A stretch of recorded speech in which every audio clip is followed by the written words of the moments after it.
Ashama harka fuunee kabajamtoota daawwattoota IB kun sagantaa keessummaa IBti.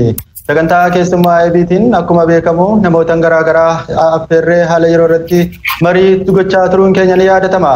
Har'as immoo keessummaa takka qabadhee isinii daaddeetiin jira. Keessummaan keenyas obbo Bahar Umar Ameerikaa Minnesota irraa qabadhee isinii daaddeetiin jira. Obbo Bahar Umar keessummaa keenya taatee yeroo kee aarsaa gootee waamicha keenya kabajje keessummaa OIB taatee argamuu keetiif maqaa daawwattoota OIBtiin guddaa galatoomii bakka nagaan dhufte siin jenna.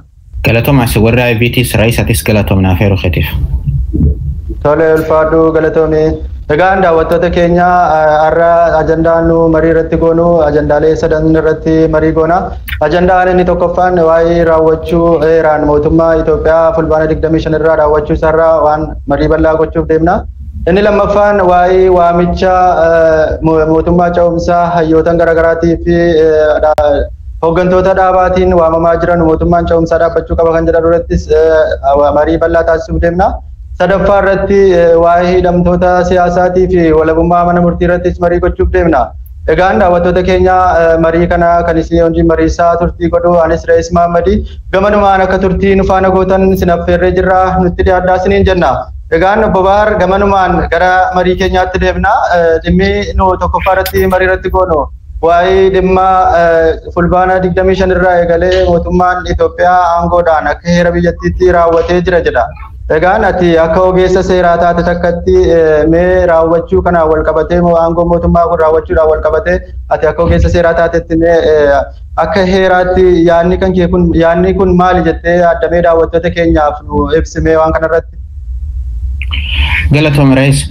Akkuma beekamutti mootummaan baranee keessattuu mootummaan heera mootummaatiin bulu mootummaan heeraan bulu aangoonsaa daangaadha. Kuni baroota dheeraadhaaf waan ture qajeelfama ture.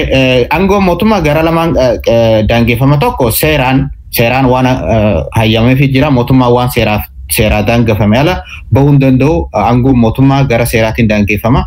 Garri biraa immoo yeroon daangeffama jechuudha. Mootummaan yeroodhaan daangeffame osoo yeroon isaa hin dhumin filannoon gaggeessee mootummaan biraatiin bakka bu'aa jechuudha.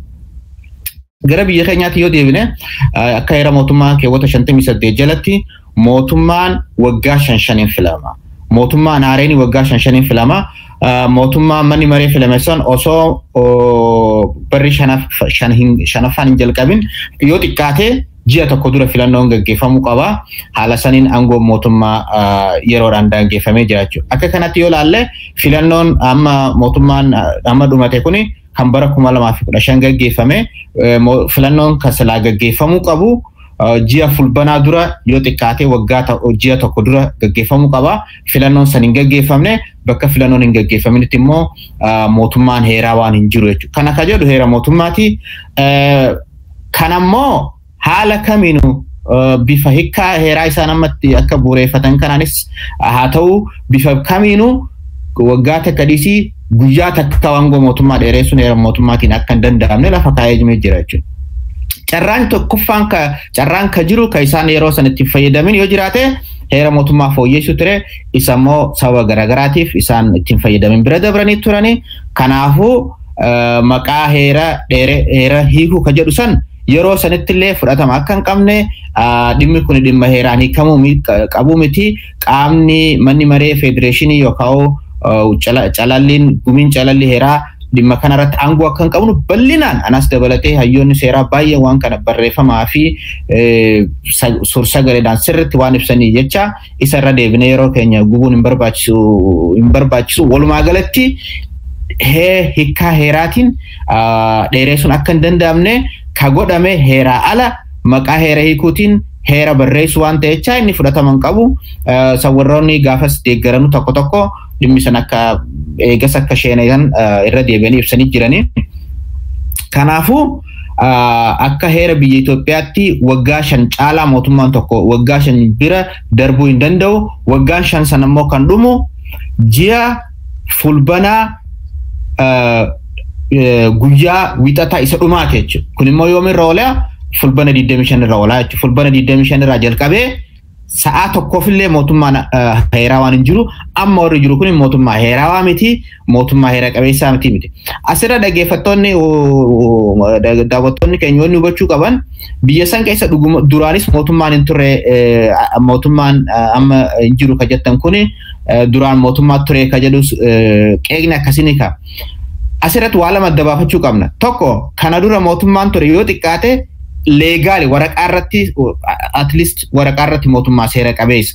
Garuu immoo uummata biratti fudhatama hin qabu. Legitimate biyya Itoophiyaa keessatti mootummaa sirna amma aangoon isaa dhumate kana haa ta'u mootummaan kamuu biyya san keessatti eega biyyi san waggaa 150 dura ijaaramte mootummaan uummata bira fudhatama qabu. Legitimate governmentiin ijaaramee hin jiru. Kanaaf fulbana 25 duraas waggaa 150 duraas mootummaan fudhatama qabu legitimate governmentiin biyya san keessa hin turre. Kaamma nuti jechaa jirru kun yoo xiqqaate waraqaa irrattillee mootummaan sun mootummaa seera qabeessa legal government legality elementii ka qabutu jira. Ka filannoolee haa ta'uti at least mootummaan maqaadhaaf filame ka jedhamu ni jira. Isa santu dhume amma mootummaan hin jiru ka jechuu jirru kun mootummaan fudhatama qabu durumaanuu hin jiru yoo xiqqaatu mootummaan heera birattillee fudhatama qabu ka heeraan beekamtii qabu fulbana 25 booda hin jiru jechaa jirra akkasitti hubatamuu qaba. Kana yeroo mootummaan isaa hin jiru jennu mootummaan heera qabeessi amma booda hin jiru jechuudha. Warri amma jiru kun heera ala jiranii akkuma namni tokko lafaa ka'e ani muummicha ministeeraati ofiin jechuu danda'a. Ani ministeera ofiin jechuu danda'a akkasitti ilaalamu ala bu'uura heeraa takka waan hin qabne jecha fulbana 25 booda ka jiru mootummaa miti. Akka mootummaatti wanni inni fudhamu hojiin inni fudhatamu kamuu kan fudhatama hin qabne ta'uun hubatamuu qaba. Akkasitti ilaaluun barbaachisaadha. Tole ulfaadhoo galatoomii yaada bal'aa kaasteenaa ibsitee jirta. Mee gamanumaani egaan erga xumurameera jennee irratti waliigallee jirra fulbaana 25 irraa kaa'ee akka itti ibsaa jirtutti mootummaan kun aangoo heeraatiin wal qabatee gara seeraatiin hoggaa ilaalamu akka xumurametti naa ibsitee jirte jechuudha daawwattoota keenyaatiifis. Mee gamanumaa wal qabatee erga xumuruu isaa irratti barree kanaan booda maal ta'uu deemaa biyyattiin kun akkam taati kan itti aanu kun maal ta'a waan jedhu irratti mee daawwattoota keenyaaf asumaanis wal qabsiisi tarii muuxannoo biyyootan garaagaraa irratti tarii waan akkanaa tarii mudachuu danda'a mudatee jiraate ta'e fakkeenya kaastees daawwattoota keenya mee nu ibsa asirratti. Baay'ee gaarii amma asirratti wanni tokko mootummaan yeroon mootummaan heera qabeessi hin jiru yeroon isaa dabre mootummaan kun fulbana 25tti yeroo isaa darbe yeroo jennu maal jechuu keenya maal jechuu akkan taane immoo beekuun barbaachisaadha. Maaliif jennaan amma kan jiru jechaa jirru mootummaa malee biyyaa miti isteetii miti gabarmantii keessaa'u mootummaa keessaa'u qaama hojii raawwachiisu mana mareeti malee fakkeenyaaf manni murtii poolisiin raayyaan ittisa biyyaa warri siviil sarviisii hojjettoonni garaagaraa mootummaan kun ittuma fufaa jechuudha. Kanaafuu yoo mootummaan hin jiru jennu guututti biyyi san hin jirtu biyyi diigamtee akka hin taanettis akka hubatamu akkasumas mootummaan aangoon isaa raawwate jechuun alseerummaa jira anarkii jira abbaan fedhe gabbee waan fedhe hojjeta seerri hin jiru itti gaafatamummaan hin jiru jechuttis akka hin fudhatamne ibsuun barbaachisa. Amma ka dhaabbate kadhuma jennu kun political poweriin aangoo siyaasaa mootummaatu dhumaa jechuudha. Ka filannoodhaan dhufu filannoon waggaa 5 gaggeeffamuun manni maree filama manni maree sana immoo qaamni barcuma olaanaa qabatu mootummaa jaaraa ministeera filataa kaabinoota filamaa mootummaan sun akkasitti gaggeeffamaa jiru. Kan amma aangoon isaa dhaabbate malee guututti biitii state afaan keenyaan gaa mootummaan government jennaani biyya state jennaani biyyi diigamtee biyyi hin jirtu biyyi Itoophiyaa jedhamtu kun fulbana 25 irraa jalqabee diigamee jira namu akka fedhe ta'a jechuutti akka hubatamne ibsuun barbaachisa. Egaa kana jenne mootummaan political poweriin daangaa yeroon isaa daangeffame kun darbee waan jiru jecha kan silaa ta'uu malee mootummaan kun osoo aangoon isaa hin darbin mormitoota wajji mari'atee maal ta'uu qaba aangoon kiyya dabaree jira maal ta'uu qaba turtiin itti aanu akkamitti gaggeeffamuu qaba biitii akkamitti hoogganamuu qabdi. Qaamni biyya hoogganu kun akkamitti ijaaramuu danda'ama jedhamee mormitoota wajjin silaa mariin gaggeeffame roodmaappii yookaan karoorri tokko lafa kaa'amee karoorri yeroo gabaabaadha. Karoora saniin mootummaan sun ijaaramee biyyi gara hanga mootummaan heerawaa ta'u mootummaan filannoodhaan hanga dhufutti mootummaan yeroodhaa ijaaramuu irra ture jechuudha. Kana godhuu bira dabree mootummaan kun mormitoota hidhee inumaa mootummaan kun yeroon isaa dabaree jettan jechuudhaan akka waan yakkaatti mormitoota irratti dhiyeessee yakka shororkeessummaatiin mormitoota hidhee rakkisaa waan jiru jecha mootummaan kun fedhii akkasii waan hin qabneef kan ta'uu qabu ummanni mormitoonni akkuma addi bilisummaa Oromoo yaamicha gaggeesse kanatti mootummaan amma booda jiru mootummaan heera qabeessa waan hin jirre jecha mootummaan yeroodhaa mootummaan ce'umsaa akka ijaaramu tattaaffii godhuu qaban jechuudha. Kanarratti walitti dhufanii hayyoota wajji mari'atanii ogeeyyoota garaagaraatii wajji mari'atanii mootummaan ce'umsaa akka dhaabbatu mootummaan ce'umsaa sana immoo eenyu faarraa ijaaramuu qaba aangoonsaa maali yeroon turtiisaa hangami ka jedhu kan mariidhaan irra mari'atanii gaggeessuu qaban jechuudha. Uummanni keenyaas kanarra dhiibbaa godhaa jira. Gara takkaan mootummaan kun akka aangoonsaa dhumatti mootummaan kun expire akka ta'e itti himaa waan mootummaan kun godhu fudhachuu diduudhaan gara biraatiin ammoo mormitoonnii fi namoonni siyaasaa keessatti gumaacha qaban walitti dhufanii mootummaa ce'umsaa akka ijaaran kanarratti dhiibbaa godhuu qaban jechuudha.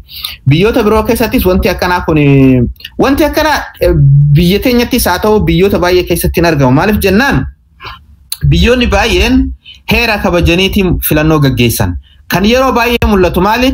Filannoon eega gaggeeffame booda paartiileen wal ta'uu dhabuudhaan qaamni mootummaa san jaaru dhabamuu paartiileen eega waliigalan booda immoo waliigalteen qindoomni isaanii koalishiin isaanii diigamee mootummaa dhaba ala biiti turu haala akkasiitu uumama yeroo dheeraaf amma biyya Beeljiyeem keessatti biyya Ingiliz keessatti biyya Israa'el keessatti yeroo garaagaraa warri qaamni raawwachiistuun kun sababii paartiileen waliigaluu dhabaniif sababii paartiin tokko guutuu sagalee olaanaa argachuu dhaburraa kan ka'e qaawni akkasii ni uumama.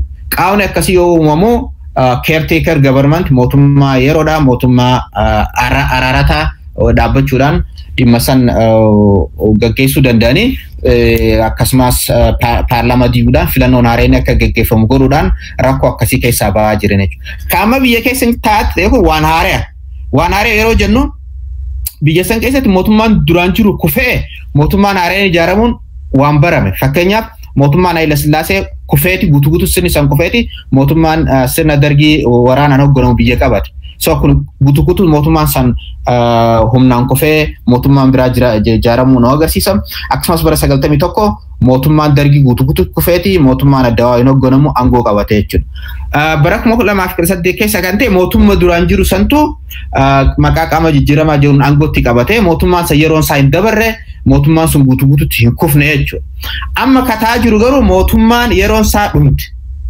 Mootummaan haareen dhufee isa kuffisee hin jiru garuu yeroodhaan expire ta'e jechuudha. Kuni waan haaraa sinaariyoo haaraa biyya san keessatti ta'e yoo kana ta'u ta'e akkasumas moodeeliin biyyoota biraa akka itti hordofnu akkuma waliigalaatittu mootummaan akkanaa yoo uumamu taate qaamni ce'umsaa tokko barbaachisa jechuudha. Qaamni ce'umsaa kuni mormitootarraa yoo mootummaa kun egaa fedhii namoota mootummaa ce'umsaa san ijaarratu hundaa mootummaa kana keessaas qaamoleen yaada jijjiiramaa qaban hirmaachisuun kan barbaachisaa ta'e isaan hirmaachisanii lakki mootummaan kun yeroon isaa darbee jira yakka garaagaraa raawwatee jira ce'umsa kana keessatti hirmaachuu hin danda'amu yoo kajeelu taate isaan hambisuudhaan mormitoonni walitti dhufanii ijaaruu danda'anii qabiyyeen mootummaa kanaa biyyoota garaagaraa keessatti garaagaroota ta'uu danda'a. Biyyoonni garii power sharing government mootummaa aangoo walirraa qooddatan kan mormitoota irraa ijaaramuu danda'a.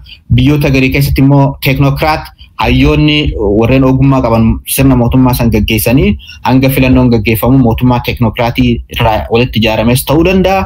Suni akkaataa marii qabiyyee mariidhaa irratti hundaa'eeti qabiyyeen isaa murtaa'uu danda'a. Walumaa galattuu wanni kun waan haarawaa akka biyya teenyaatti haa ta'u ammoo eega wanti kun dhalate booda kata'uu qabu gara mootummaa ce'umsaati. Mootummaa ce'umsaa ijaaruun amma dirqama jechuudha. Kan mootummaan ce'umsaa ijaaramuuf akkuma jenne angoo vaakiyuumii uumamte san guutuuf jechuudha. Qaawa uumamte san qaawa gama mana mareetiin uumame qaawa gama raawwachiistuutiin uumame san guutuudha. Malee manni murtii walaabummaa isaanii eeggatanii itti fufuu danda'anii raayyaan ittisa biyyaa akkuma jirutti heera mootummaatiif amanamoo ta'e itti fufuu qaba. Poolisiin akkasumatti itti fufuu qaba. Hojiin idileedhaa itti fufuu qaba jechuudha. Kuni waan dhaabbachuu qabu miti angoo siyaasaati amma qaawwan itti uumame. Sanammoo mariidhaan maqaa caasaa mootummaa ce'umsaatiin qaawa san guutanii biyya itti fufsiisuun ni danda'ama jeetii yaada. Tole ulfaadhu yaada bal'aa kaastee daawwattoota keenyaaf nu ibsitee jirta. Atis haasaa kan kee keessatti gamanumaan gara mata duree keenya lammaffaa irratti ceetee jirta gara mootummaa ce'umsaa. Anis gamanumaan gara sanatti hin ce'a. Egaan mootummaan ce'umsaa atattamaan Oromiyaa keessatti dhaabbachuu qaba jechuudhaan paartiileen mormitootaa hayyoota Oromoo dabalatee fakkeenyaaf barsiisaa fi hayyuu seeraa kan ta'e Dr. Saggaayee Raarsaas barruu dheeraa barreessee akkuma ilaalteetta ta'etti barruu dheeraa barreessee waamicha dhiyeessaa jira jechuudha. Kanaanis walqabatee dabalataanis immoo dhaabbileen Oromoo keessaa dhaabbonni fakkeenyaaf dhaaba ABO hayyuu duree Jaaldaa'oo Dibsaan dheengaddaa ibsa baasanii waa'ee mootummaa ce'umsaa irratti waan bal'aa kaasanii jiru jechuudha. Mee ati mootummaan ce'umsaa kun akkamitti ijaaramuu qabaa jettee yaaddamee daawwattoota keenyaaf akkamitti ijaarama jettee nuuf ibsimee daawwattoota keenyaaf asirratti?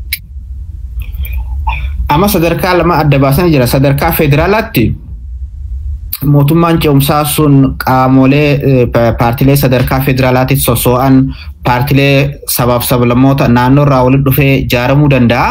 Inni marii barbaachisaa amma addatti karratti fokas goonu sadarkaa Oromiyaatitti. Mootummaan amma yeroon isaa dabaree jennu kun kan naannoleetiis. Akka hubannoo waliigalaatti biyya san keessa aangoo qaamni qabu qaama sadii qofa amma qaamni qabu. Tokko aangoon siyaasaa ka heerawaa ta'e tokko pirezidantii biyyattii maaliif isaan waggaa jaja waan ta'eef waggaa tokko hafaa fi mootummaa naannoo Tigraay kan mana filannoo gaggeesse fi mootummaa naannoo Sidaamaa kan amma hundeeffamaa jiru jechuudha. Isaan gana amma heerri isaanii hojii oola amma waan ijaaramaa jiran jechuudha. Qaama sadeen kanaatiitu heerummaa qabaatee jira malee kanaan ala mootummoonni naannoo Oromiyaatis dabalatee naannolee biraa hundinuu yeroon isaanii darbee jira jechuudha.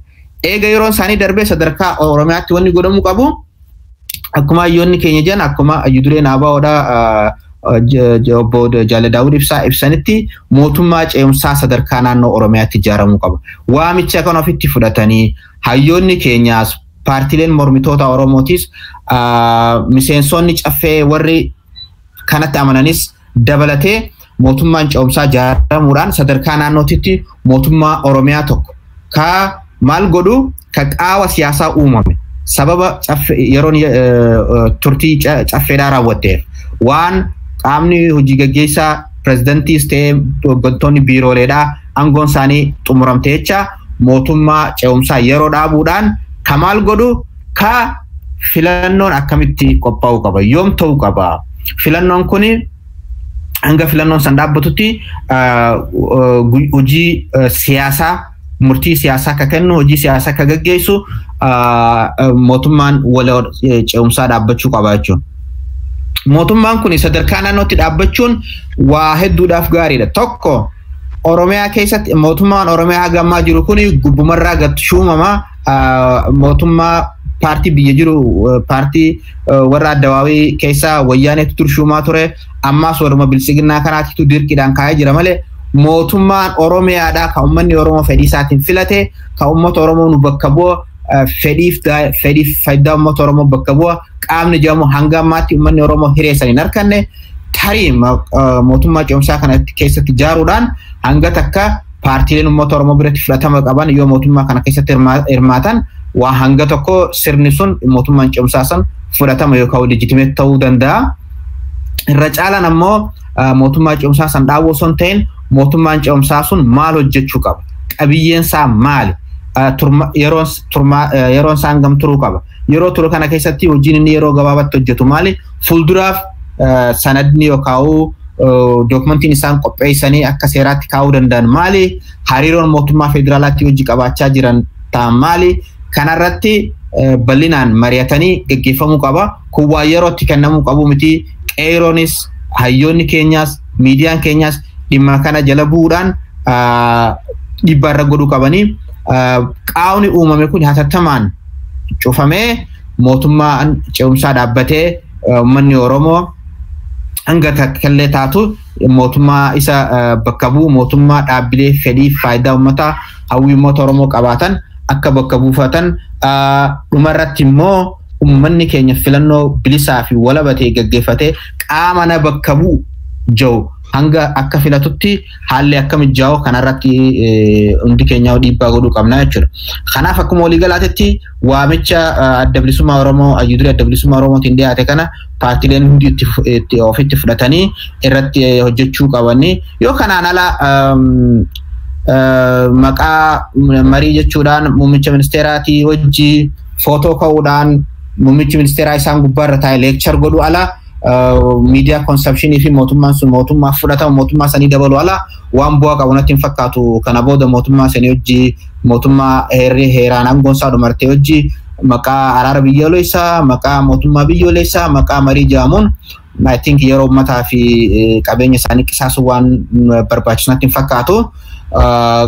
Waamicha adda bilisummaa Oromoo dhiyeesse kanarratti hirmaatanii mootummaa ce'umsaa Oromoo jaaruudhaan jalarraa ol fidanii sadarkaa federaalaattis Oromoon mootummaa ce'umsaa sadarkaa federaalaatti dhaabbatu kana keessatti hirmaannaan isaa maal ta'uu qaba, gaheen isaa maal ta'uu qaba, fedhiin isaa akkamitti eeggama kan jedhu irratti hojjechuun gaarii natti fakkaata Ra'iis. Fadhu waa'ee mootummaan ce'umsaa tattamaan ijaaramuu qaba jedhu irratti yaada bal'aa kaastee daawwattoota keenyaaf akka itti fagoote abdiin qaba. Gamanumaan mee uummanni Oromoo yeroo kanatti maal gochuu qabu akkasumas nageenya isaa akkamiin tikfachuu qaba of bulchuu keessatti akkamiin waan jedhu kana immoo daawwattoota keenyaaf mee nuuf ibsime asirrattis. Tungaa fi gaarii akkuma reefu jeessanitti amma kan raawwate jennee aangoo siyaasaa mootummaati. Political power yookaan mootummaa aangoo mootummaati malee biyyi sin diigamne Oromiyaan sin diigamne kana namni keenya hubachuu qaba jechuudha. Kanaaf tokkoffaa irratti mootummaan aangoon isaa raawwachuun kun maali akka jedhu namni keenya sirriitti hubachuu qaba. Akkuma irra deddeebi'ee jirutti aangoo siyaasaa kan mana marii caffee mana marii federaalaa mana marii ministeerota sadarkaa naannoottis gahee jira qaama hojii raawwachiistu aangoo isaantu dhume malee biitii Itoophiyaattis hin diigamne sirni federaalaattis hin diigamne Oromiyaanis hin diigamne kana hubachuun barbaachisa. Eega kana jenne booda qaama uumame kana akkamitti cufamuu qabaa irratti uummanni keenya dhiibbaa garaagaraa godhuu qaba jechuudha. Dhiibbaan godhuu qabu kana akka keessaa mootummaan aangoon isaa heeraan dhumatti mootummaan expire godhee hojiin inni hojjetu heeraan akka taate itti himuu fi dura dhaabbachuu bifa garaagaraatiin dura dhaabbachuu jechuudha. Sochiin isaan godhan haa taatu murtiin isaan murteessan imaammanni isaan baasan murtiin isaan murteessan gochi isaan raawwataman kamuu fudhataman qabu. Amma sadarkaa Oromiyaatti yoo fudhanne pirezidantiin hin jiru maqaa pirezidantiitiin wanni godhamu kamuu murtiin murteeffamu imaammanni bahu karoorri bahu kamuu fudhataman qabu uummanni keenya isa diduu qaba mirga qaba kan. Kana bira darbee akkasumatti sadarkaa caasaa naannootti aanaattis araddaattis caasaan jiru sun hundinuu yeroon isaa dabaree jira wanti isaan hojjetan murtiin isaan murteessan fudhataman qabu.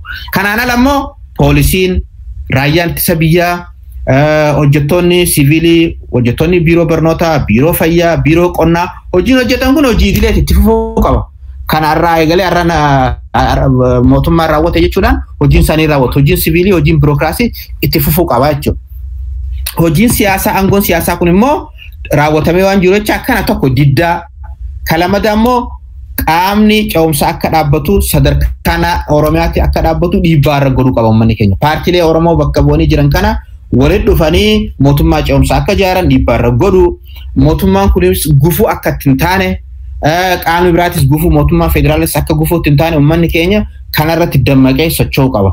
Hanga kun ta'utti uummanni keenya waan mootummaa irraa eeggamu dirqama isa irraa eeggamu kanu bo'uun isa irraa eeggamu. Mootummaa kana wajji hariiroon amma gama siyaasaatiin gaggeeffamu kam hundinuu dhaabbachuu qabdi jechuudha. Fulbana 25 irraa jalqabee mootummaa kana wajji hariiroon siyaasaa kamuu dhaabbachuu qaba jechuudha. Maaliif mootummaan kun akkuma jenne aangoon isaa heeraan duraanuu fudhataman qabu lijitimeetii miti garuu waraqaa irratti illee maqaadhaaf aangoon jirtu sanuu fulbana 25 irraa jalqabdee waan raawwattee jirtu jecha uummanni keenya tokkoffaa hariiroo jiru siviil godhuu qaba rileeshinshippii hariiroo jiru hundi muruu qaba. Lamaffaan ammoo tarkaanfiin isaan fudhatan kun heera qabeessa akka hin taane dura dhaabbachuu sadaffaa irratti immoo ummanni keenya paartiilee mormitootaa irratti dhiibbaa godhuun hayyoota keenya ogeeyyoota garaagaraa irratti dhiibbaa godhuun sirni mootummaan ce'umsaa kun akkasumatti hin ijaaramu kun maabara yookaan afooshaa miti mootummaa naannoo bulchuu waan ta'echa mootummaan kun qabiyyee qabaatee roodmaappii qabaatee namoonni isa bakka bu'an namoota ga'umsa qaban namoota haquuqaa lammummaa sabboonummaa qaban ta'uu isaanii mirkaneeffatanii isaan akka irratti hirmaatan dhiibbaa godhuuf barbaachisa. Akkasumas ummanni keenya qaa uumame kanaan fayyadamee ummanni keenya duraanuu aadaa of bulchuu dururraa qaba sirna naftanyaatu balleessa malee ummanni keenya sirna of bulchuu sirna aadaa bareedduu aadaa dimokiraatawaa waan qabu jecha saniin fayyadamee ummanni keenya sadarkaa lookaalitti keessattuu sadarkaa araddaa naannoo jiru kana of bulchaa qaawa sanaga mootummaan ce'umsaa waliigala Oromiyaa ijaaramee caasaasaa diriirsee biyya san bulchutti ummanni keenya wal bulchuudhaan walii abboomuudhaan waliin buluu waliif buluu wal bulchuu kana deebifatee dagaafachuudhaan qaama nageenya Oromiyaatii fi poolisii humna raayyaa jarri kuni ergamtoota biltsiginnaa yookaan wataadara biltsiginnaatiin wataadara loltuu biyyaati itti gaafatamummaan isaanii heera mootummaatti yoo dhugumaan akkas ta'u taate nagaa hawaasaa eeguu qabanii yakka to'achuu qabanii ummanni immoo of bulchuu duraan turfeessan deebifatee wal bulchee gaafa caasaan isaan ijaaran kun ammoo caasaa sadarkaa naannootitti qaama ce'umsaa ijaaramu kana wajjin wal simsiisuudhaan ummanni keenya kana wajjin oolfachuu qabu. Durumarraa ummanni keenya aadaa wal bulchuu kun sirni ammayyaa dhufe jechuudhaan dhabuun isarra dhaabbachuun isarra hin turre akkuma hawaasni keenya ummanni Booranaa sirna gadaatiin bulan Gujiittis karaa Shawaa kanattis ummanni keenya duruu sirna gadaatiin bula akkasumas amma bakkuma hundattuu ummanni keenya manguddoodhaan sirna gadaatiin gara of bulchuutti deebi'ee qaawuma kan akkasitti cufuu qabaan jaa Rais. Tole ulfaadhoo guddaa galatamee Bahar. Mee asuma wal qabsiisi daawwattoota keenyaa fi shoorri hayyoota Oromootii fi akkasumas paartiilee Oromoo maal ta'uu qaba yeroo kana keessatti itti yaaddaati akka nama tokkootti mee daawwattoota keenyaaf asirrattis nuuf ibsime. Beektaa qeeroon teenya hawaasni keenya dhiigaan lafeedhaan jijjiirama bilisummaa hanga takka mul'atte kana fidanii jiranii haga ammaatti illee isaan wareegama kafalaa jiranii amma yeroon kan gaafattu hayyoonni keenya yeroo as bahanii akkasumas paartiileen mormitootaa yeroo as bahanii uummata liiditti godhani yeroon kun this is a time yeroo isaan as bahanii mootummaan ce'umsaa qabiyyeensaa maal akka ta'e akkamitti akka ijaaramuu qabu dookumentii garaagaraa qopheessuudhaan roodmaappii qopheessuudhaan yeroo uummata itti hoogganan yeroon tun yeroo hayyoon ga'een hayyoota keenyaatii fi hayyoonni gama yaada burqisiisuudhaan gama dookumentii garaagaraa qopheessuudhaan yeroo itti uummata bira dhaabbatan yeroo tana jechuudha. Paartileen mormitootaattis amma yeroon as bahanii uummata keenya bulchuu qabna. Kana dura hin filamne jechaanii turan. Amma mootummaan filame waan hin jirre jecha mootummaan duraanii kana biyyiin hoogganamuu fi Jaale Daawud Ibsaa, Profeesar Mararaa Guddinaa akkasumas hooggantoonni siyaasaa Oromoo hundinuu amma wal qixa. Namni tokko wal caalu hin jiru. Hundinuu isaanii hin filamne jechuudha. Warri duraan filamne jedhames yeroon isaanii dabartee jirti. Warri filamin gaa duraan hin filamne amma namu wal qixa jechuudha. Kanaaf paartiileen siyaasaa Oromoo as bahanii yeroo kana claim godhuu qaban mootummaan uummata keenya bulchuu qabna. Uummanni keenya akkanatti buluu qaba jedhanii dookumentii qopheessanii qajeelfama lafa kaayanii sanirratti wal jaaranii hooggansa wal of keessaa baasanii yeroo murtaa'eef ummata isaanii bulchuudhaaf qophaa'ee caasa organizationis akka jaarmaattis qophaa'uu qabani akka nam tokkottis qophaa'uu qaban jechuudha. Kun yeroo murteessaa waan ta'echa sadarkaa Oromiyaatti mootummaan Oromoo fakkaatu tokko akka ijaaramu qabiyyeen mootummaa sanii hooggansi isaa bakka bu'iinsi isaa diversitiin isaa representative isaa bilchinni isaa maal akka ta'u kana hundi qopheeffatanii yeroo itti qophaa'anii akkasumas sagaleen Oromoo sadarkaa biyyoolessaa sadarkaa jiddugaleessaatti maal ta'uu qaba. Oromoo eenyu bakka bu'uu qaba. Namni bakka buusan ajendaan Oromoo yeroo kanatti tarkaanfatamuu qabu. Maali ka jiru kana yeroo itti murteessan waan ta'echa yeroon kun yeroo hojii jabduu nu barbaachisu ummanni keenya qeeroo fi hawaasni keenya paartii illee mormitoota Oromoo irratti yeroo dhiibbaa godhu hayyoota keenya irratti yeroo dhiibbaa godhu waan ta'echa yeroon kun akkaan yeroo murteessaadhaan namuu gama danda'aniin hayyoonni Oromoo yaada maddisiisuudhaan akkasumatti muuxannoo biyya garaagaraa irraa fudhachuudhaan waan ta'uu qabu kallattii kaa'u irratti yeroo adda durummaan itti sosso'anii akkasumas paartiileen mormitoota Oromoo yeroo itti as bahanii uummata keenya bira ni dhaabbanna. Yeroo nuti uummata keenya gahumsa beekumsa dandeettii fi muuxannoo qabna jaanii onnee guuttatanii itti bahanii uummata isaaniitti dura dhaabbatanii gaggeessummaa itti fudhatan natti fakkaata Rais. Tole ulfaadhu galatoomii Bobaar yaada bal'aa kaastee daawwattoota keenyaaf ifa godhetta. Egaan daawwattoota keenya sagantaa keenya gara golabbiirraa deemnee jirra. Sagantaa keenya gara golabaa irratti ajandaan keenya kan dhumaa kan ta'u waa'ee hidhamtoota siyaasaatii fi akkasumas walabummaa mana murtiitii wal qabsiisnee irraas marii ni goona. Egaan Bobaar akkuma hordofaa jirtu waan deemaa jiru biyya keessatti hoogganaa Adeepaa paartii Adeepaa kan ta'e Obbo Lidatu Ayyaalee fi dabalatee namoota garaagaraa akkasumas Koloneel Gammachuu Ayyaanaa dabalatee akkasumas Dr. Hussein dabalatee Obbo Lidatu Ayyaaloo manni murtii maallaqa qarshii 100,000 Itoophiyaa kafalee fi manni murtii akka inni eeyyama godhee fi akka inni bo'oo godhee fi poolisiidhaan qabamee akka jiru atis argaa jirta miidiyaa adda addaa irratti dabarfamaa jira. Mee asirraa kanuma wal qabsiisi walabummaa biyyattii keessa walabummaa mana murtiitii fi gidduu jiru mee biyyattii keessatti maal fakkaata dhimmoota hidhamtoota siyaasaa fi walabummaa mana murtii jiru maal fakkaata waan jiru irratti mee daawwattoota kan keenyaaf nuuf ibsimee asirrattis. Galatoomii Rais. Duraan tursee namoonni maqaa kaastee hooggantoonni siyaasaa kuni namoota maqaa qaban akka fakkeenyaatti taa'ibsunu malee namoota kumaan lakkaa'aman namni irra maqaa saba siyaasaatiin hidhaa jiru akka mootummaan itti amanettu gara nama 10,000 oliiti. Kuni garuu dhugaatti yoo laalle kana ol ta'a.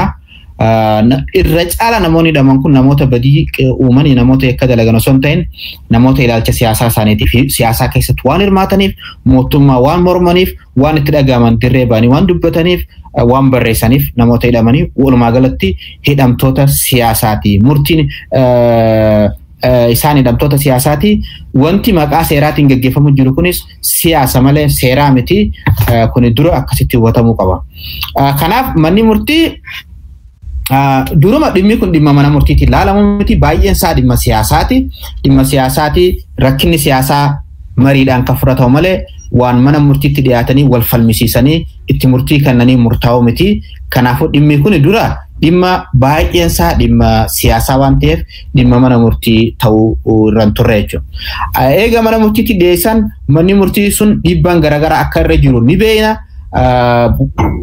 Mootummaan Dawaawii kan wayyaaniin hoogganamu dhiibbaa mana murtiitti irra gaggeessaa ture ni beekama. Walabummaan abbootii seeraa akka dhuunfaatittis akka dhaabbataatittis akka hin qabne numa beekama. Garuu wanuma bilisummaa dhiphoo saniif fayyadamanii obboleeyyan keenya ogeeyyoonni seeraa warreen sammuu isaaniitii fi seeraan qofa hojjetan murtii isaan murteessanuu kunoo jalaa kuffisaa jiran jechuudha. Yoo isaan walaba murtii mirga wabii kabajaniif poolisiin hin kabaju. Yeroo takka takka poolisiin Oromiyaa yoo gadhiisu poolisiin federaalaa ni hidha. Yeroo biraa immoo nama mirgi wabii kabajameef maqaa oliyyataatiin oliyyata itti gaafanne jechuudhaan hidhaa keessa tursiisa. Asirratti yeroo biraatti deebina akka qajeelfama heera biyya Itoophiyaa keessatti namni tokko mirgi wabii eega kabajameef oliyyachuu ka danda'u nama mirgi wabii dhoorkame malee akkaataa seera deemsa falmii yakkaa 75 akkasumas akka heera mootummaa irratti nama murtiin mirga wabii dhoorkameetu oliyyata gaafachuu danda'ama malee abbaan alangaa oliyyata gaafateetu murtii san jijjiirsisuu hin danda'u. Kun sadarkaa seeraatuttu rakkoo jira jechuudha. Kana bira dabree immoo manni murtii murteessu eega oliyyataan illee kan cime ta'e poolisiin san raawwachiisuu dhabu yeroo takka takka nuti hidhamaan kun hidhamaa keenya miti adaraa nu bira jira jechuudhaan hidhaa keessa tursiisuu jira. Yeroo biraa immoo qaama olaanaa irraa hanga murtiin dhufutti nuti gadhiisuu hin dandeenye jechuudhaan mirga hidhamtoota rakkisaa jiran jechuudha. Obbo Lidatu yoo fudhanne taate murtiin dura haaboo jedhame murtii mirgi wabiidhaan kabajamee himanni irratti himatamin bee eega haaboo jedhame booda immoo himata sobaa itti fidanii himanii himata sanis manni murtii ilaalee himanni kun mirga wabii hin dhorgu jedhee haaretti mirga wabii kabajamee fi eega kun ta'e boodallee haga ammaatti gadhiisuu didanii eega manni haga dhiifamu jedhee haaretti immoo osoo manidhaa keessa jiru murtii yakka biraatiin si shakkina jechuudhaan osuma hidhaa jiru yakka biraa irratti dhiyeessuudhaan haga hidhaa keessa ture gochaa jiranii hooggantoota abootis akkasumatti manni murtii dhimma duraan itti qorataman san qoratee dhabee himanni guyyaa 15 keessatti haa himamu eega jaame isa san ammoo guyyaa 15 keessatti osoo himatiin bira dabranii hanga ammaa mirgi wabiitis hin kabajamnee fi yeroon silaa isaan abbaan alangaa himata haa banamu jaamee kan nameef yeroon isaanis dabartee jirti. Walumaa galatti hidhaan amma isaan keessa jiran kun hidhaa seera alaati jechuudha. Arbitrary arrest jechuudha. Kan akka godhaa jiranii dhimmi kun dhimma siyaasaa akka ta'e waan beekaniif namoonni siyaasaadhaan qabaman kun namoota nagaa ta'uun isaanii beekameeti malee dhimmi kun seera mana murtii keessatti illee akka manuma murtii of hoogganan kan dhiibbaa garaagaraa irra gaansunu murtii isaa siyaasaa isaanii fudhachuu diduudhaan namoonni seeraa fi sammuu isaaniitiif abbooman murtii naas murteessan sunu amansiisuu dadhabdee murtii akkanaa murteessaa jiran jechuudha. Kanaaf manneen murtii walabummaa hanga xiqqoo san agarsiisanii murtii murteessaniif galateeffamuu qabanii warreen biraatis kanarraa barachuu qabanii dhuguma heeraa fi seeraa fi mataa isaaniitti sammuu isaaniitiin hojjechuu qabanii warri ammoo kanarratti qoosaa jiran kuni olaantummaa seeraatti qoosaa jiranii biyya san irratti qoosaa jiranii poolisiis haa ta'u qaamni siyaasaa kanarratti qoosaa jiru kuni baay'ee nama gaddisiisa. Biyya san keessatti jijjiiramni dhufa jedhamee yeroo eeggametti haala san dura wayyaaneen haala kanaan yeroo takka dhugaa wayyaaneenis haa ta'u sirni kana dura dabre sadarkaa kanatti seera irratti fi adeemsa seeraati irratti waan qoosannatti hin fakkaatu. This is a new law waan nama gaddisiisu sadarkaa gadi bu'aa atti heera irratti qoosaa jiranii kuni hamilee fedhii abbootii seeraatis kan miidhu namoota biyya san keessatti seera baratanii fuuldura seeraan hojjennaa olaantummaa seeraa biyya san keessa jiranillee abdii isaanii kan dukkaneessu natti fakkaata. Mootummaan sun ammoo irra caala ammoo mootummaan san eenyu akka ta'e shiftaa akka ta'e ka seeraan bulu osoo hin ta'in shiftummaa akka ta'e agarsiisaa jechuudha. Warra humnaan bulu ka seeraan bulu osoo hin ta'in ka humnaan bulu ka murtii abbootii seeraa hin kabajne kan akka fedhe akka ifin fedhe ta'u mootummaa heera shiftaa ta'u agarsiisa malee waan biraa waan nama agarsiisu miti. Mootummaan shiftaan kun immoo yeroon saatu dhummatee jirti. Uummanni keenya amma booda shiftummaa akkanaa kanas fudhachuu hin qabu. Waan mootummaan kun maqaa heeraatiin maqaa seeraatiin geggeessu kamu fudhatama hin qabu. Abbootiin seeraa immoo hojii fakkeenya qabu kanatti fufuudhaan hanga danda'amutti olaantummaan seeraa mul'isuu qabanii akkasumas amma karaa Harargee baa kanatti hidhamtoota maqaa heera mootummaa diiguudhaan yakka walitti bu'iinsa siviilii kaasuudhaan jaamee himatamaa jiran kun baay'ee isaanii kuffisaa jiranii baay'ee nama gammachiisa. Kun kan agarsiisu abbootiin seeraa qaawa dhiphaa san keessatti illee olaantummaa seeraatiif akka qabsaa'u nama agarsiisa. Kun nama jajjabeeffamuu qaba. Uummanni keenya hamilee isaanii ta'uu qaba. Ammaas abukaattoo kafaltii takkaan alatti hidhamtoota siyaasaa kanaaf bira dhaabbachaa jiran uummanni keenya gargaaruu qaba. Hamilee isaanii eeguu qaba. Deeggarsa barbaachisu isaanii godhuu qaba. Haala kanaan deemuu barbaachisa. Mootummaan kun ammoo aangoon isaatis dhumattee jirti. Fudhatamummaan isaa guyyaa guyyaarraa dhabamaa dhufee jira. Mootummaa shiftaa kana wajji kana caalaa wanti kanarraa eegamu waan jiru natti hin fakkaatu. Ammoo namoonni tokko warri achi keessa jiran kan dhugumaan olaantummaa seeraatti amanan kan biyya san heerummatti amanan heeraan haa bultu bitisa warri jiran seeraan haa bultu warri jiran murtii warri hangi tokko akkanatti shiftummaadhaan maal ittiin hojjetan kana akka dura dhaabbatanii isaanis gara uummataa deebi'uudhaan warra shiftummaa maalni dhibdeedhaan hojjetan kana akka dura dhaabbatan waamicha godhuun barbaada Rais. Tole ulfaadhu Bahar egaan daawwattoota keenya sagantaa keenya garuu gala bira keenya jira.